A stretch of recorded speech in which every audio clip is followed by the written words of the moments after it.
اللهم صل على محمد وآل محمد وعجل فرجهم. السلام عليك يا أمير المؤمنين.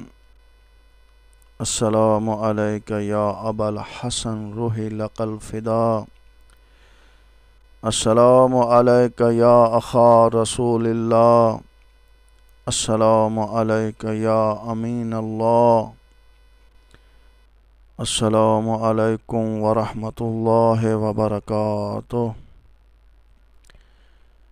آج میں حضرت امیر کائنات علیہ الصلوۃ والسلام کی ذرے کے اندر جو انگلیوں کے نشان ہیں ان کے بارے میں کچھ بتانا چاہتا ہوں۔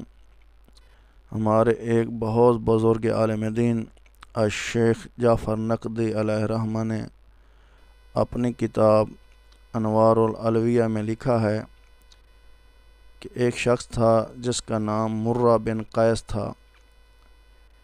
ایک کافر آدمی تھا، اس کے پاس بہت مال تھا۔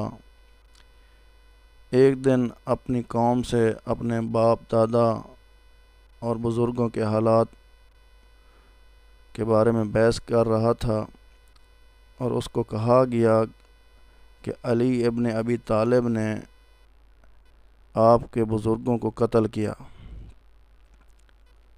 تو مرہ بن قیس نے پوچھا، جس نے میرے بزرگوں کو قتل کیا ہے کیا وہ حیات ہیں یا دنیا سے چلے گئے ہیں؟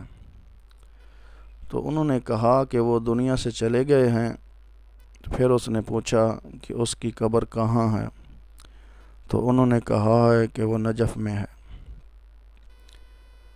مرہ بن قیس 2000 گھوڑے سوار اپنے ساتھ لے کر نجف کی طرف روانہ ہوا۔